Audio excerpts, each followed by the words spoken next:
एका चित्रकाराला विचारलं होतं की तुझं सगळ्यात आवडतं चित्र कोणतं, तर तो म्हणतो की जी मी शेवटला करेल ते माझं आवडतं चित्र असेल म्हणून.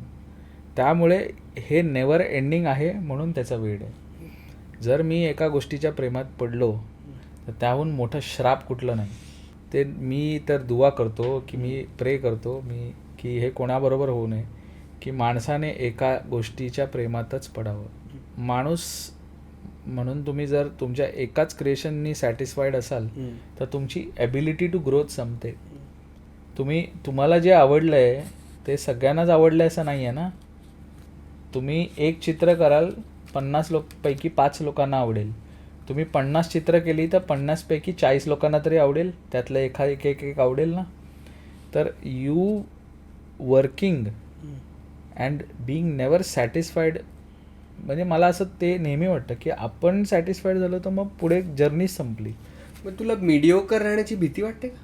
इव्हेंच्युअली आपण बसतो आणि वी इव्हॅल्युएट असेट्स अँड मी म्हणेन की मी मीडिओकरच आहे आत्ता.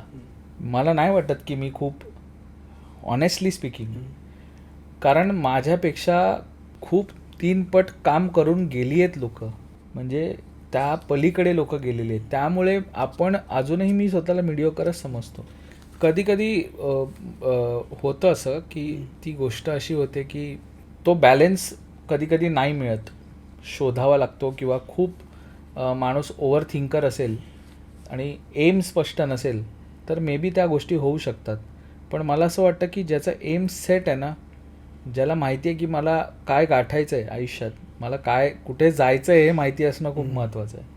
तर मग त्या गोष्टीमध्ये तू ऑन ऑफ जे काय, मग तुला काही फरक पडत नाही, तू फक्त चालत राहतो. फ्रेडरिक नीशचं ते वाक्य आहे की one who has a why can bear with almost any how. Yes, खरं आहे ते.